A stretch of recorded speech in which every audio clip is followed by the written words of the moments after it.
Olá, hoje nós voltamos à Geografia Geral, nós vamos conhecer a CEI, Comunidade dos Estados Independentes. Vamos saber o que é essa CEI, quais são os seus integrantes, os seus componentes. A Comunidade dos Estados Independentes não pode ser simplesmente considerada uma sucessora da União Soviética. Lembrando do nome deste país, que já não existe mais, União das Repúblicas Socialistas Soviéticas. Havia uma união política entre essas repúblicas com uma capital única, um governo centralizado. A CEI, como o próprio nome diz, é uma comunidade de estados independentes. Na verdade, o papel da CEI no mundo, os objetivos da CEI não ficam ainda muito claros. Será a CEI uma tentativa de criar entre as repúblicas da ex-União Soviética algo semelhante à União Europeia? Bom, em primeiro lugar, é importante conhecermos os integrantes desta comunidade.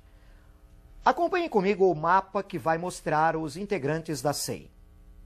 Em primeiro lugar, vamos destacar as repúblicas eslavas, a Rússia, a Bielorrússia e a Ucrânia. Uma das repúblicas que compõem a CEI é de população latina, a Moldávia. 3 delas estão na região do Cáucaso, entre o Mar Negro e o Mar Cáspio, a Geórgia, a Armênia e o Azerbaijão. E outras estão mais para o centro do continente asiático. Podemos observar o Cazaquistão, o Uzbequistão, o Turcomenistão, Quirguistão e o Tadiquistão. Na CEI não estão as repúblicas bálticas, que fizeram parte, a contragosto, da União Soviética. A Estônia, Letônia e Lituânia preferiram ficar de fora da CEI. Há um objetivo, evidentemente, de se aproximar da Europa Ocidental, de integrar a União Europeia e, quem sabe, ficar livre de um possível controle geopolítico da Rússia sobre essas outras repúblicas dentro da CEI. Elas não querem, não desejam mais estar sob a influência geopolítica da Rússia.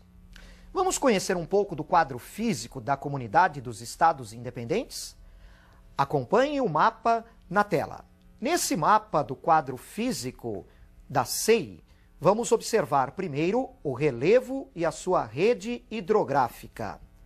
No relevo da CEI, podemos observar a existência de grandes planícies, como a planície russa no lado europeu e a planície da Sibéria Ocidental no lado asiático. A CEI se estende em parte pela Europa, em parte pela Ásia. Entre essas duas grandes planícies, encontramos os Montes Urais. E mais a leste, vamos encontrar, na porção asiática, o Grande Planalto Central Siberiano. Ao sul estão as regiões mais elevadas da CEI, suas cadeias de montanhas, o Cáucaso, em especial, entre o Mar Negro e o Cáspio, além da cadeia do Pamir e do Altai. Na rede hidrográfica da CEI, podemos observar, na porção europeia, a oeste, rios que correm predominantemente do norte para o sul, com grande destaque para o rio Volga, o mais extenso do continente europeu. Na porção asiática, vamos encontrar rios que correm do sul para o norte, principalmente desaguando no Oceano Glacial Ártico. Destacamos, então, os rios mais extensos, o rio Obi, o rio Ienisei, o rio Lena e o rio Colima.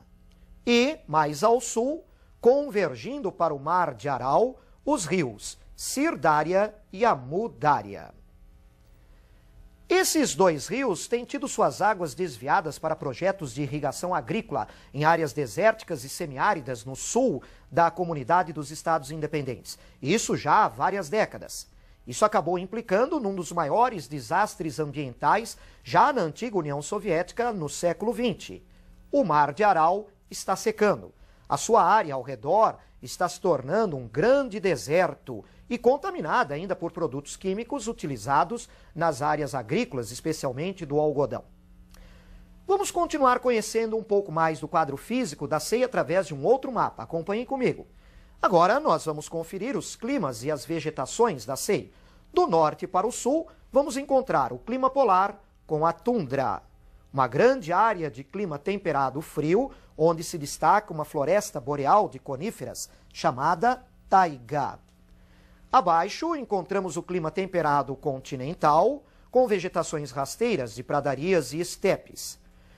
Nos aproximando mais do sul, vamos encontrar o clima árido, são extensões desérticas, com a presença também de estepes, além das xerófitas. E no sul, nas regiões montanhosas mais elevadas, o clima e a vegetação de montanha.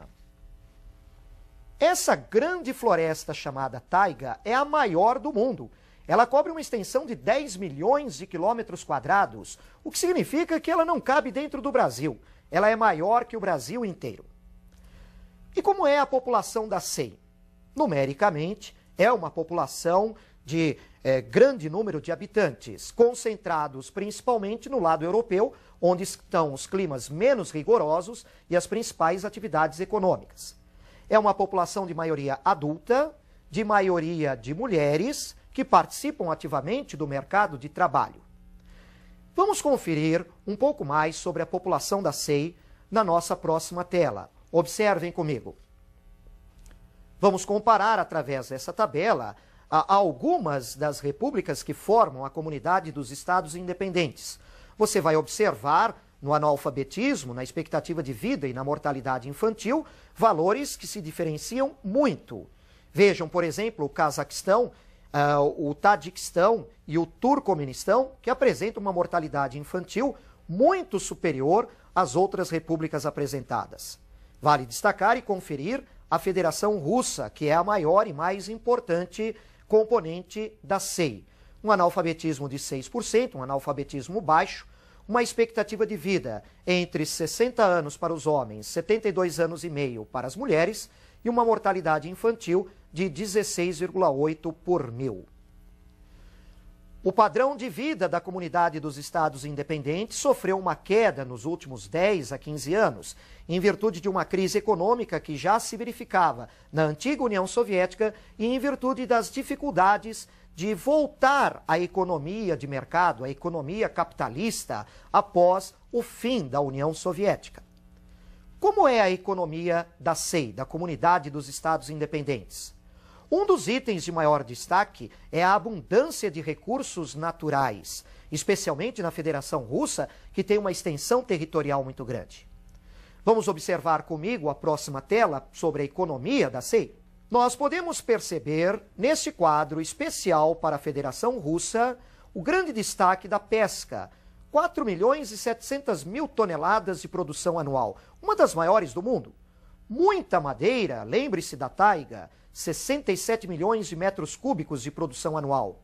O carvão é um recurso mineral importantíssimo, o gás natural também com uma grande produção e o petróleo, mais de 6 milhões de barris de petróleo por dia.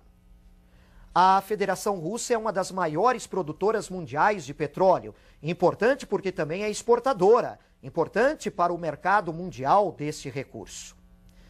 Nas atividades agrícolas diversificadas, destacam-se especialmente os produtos de clima temperado. Lembre-se que a SEI não apresenta climas quentes e úmidos como o equatorial e o tropical.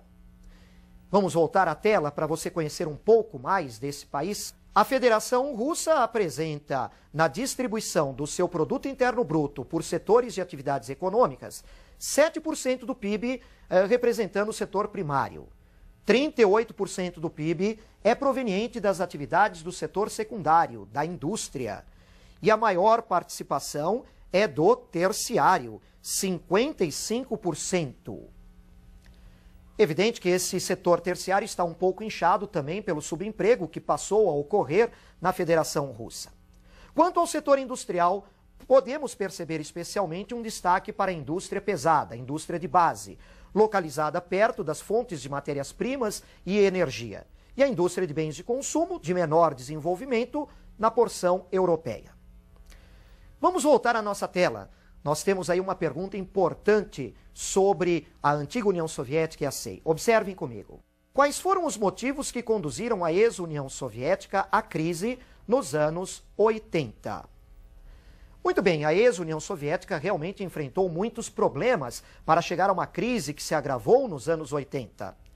A União Soviética, na sua economia centralizada, planificada, teve problemas de baixa produtividade em muitos setores. A falta de estímulos a administradores e trabalhadores nas empresas do Estado. E, além disso, os elevados custos da Guerra Fria, da corrida armamentista e espacial, ou mesmo em sustentar os aliados durante a Guerra Fria. A sustentação, por exemplo, da economia cubana. Além disso, podemos lembrar, um pouco após, na década de 80, as reformas implementadas por Mikhail Gorbachev e que fracassaram. Agora vamos a uma segunda questão, observem comigo. Como podemos caracterizar a década de 90 para os herdeiros da ex-União Soviética? A década de 90 foi uma década de grande dificuldade para os integrantes da SEI. Muitos problemas se agravaram, como a crise econômica, empresas que foram fechadas ou faliram, o desemprego se elevou, o subemprego também. O nível de renda caiu, os níveis salariais diminuíram. Isso implicou numa queda do padrão de vida. Além disso, dificuldades sérias para manter o programa militar, o programa espacial da antiga União Soviética. Evidente que você deve se lembrar do naufrágio do submarino Kursk, do sucateamento da frota naval da poderosa União Soviética, ou então as dificuldades em continuar o programa espacial. A Estação Espacial Mir não existe mais. Hoje, a Federação Russa participa de um consórcio internacional que está montando a primeira estação espacial internacional. Além disso, podemos lembrar outros problemas, as dificuldades de se integrar à economia de mercado num mundo muito competitivo. Podemos lembrar as dificuldades de criar um eficiente sistema financeiro, agora numa economia de mercado, não mais planificada socialista. Podemos lembrar também problemas que surgiram, ou melhor, ressurgiram, como a máfia, o crime organizado, que voltou a se fortalecer na Rússia. Assim, perceba que é muito importante você conhecer o passado, a União Soviética, as mudanças que ocorreram, as dificuldades na década de 90 e as atualidades da SEI. Continue acompanhando essa comunidade dos Estados independentes. E continue me acompanhando nas nossas próximas aulas. Eu te aguardo então e até mais.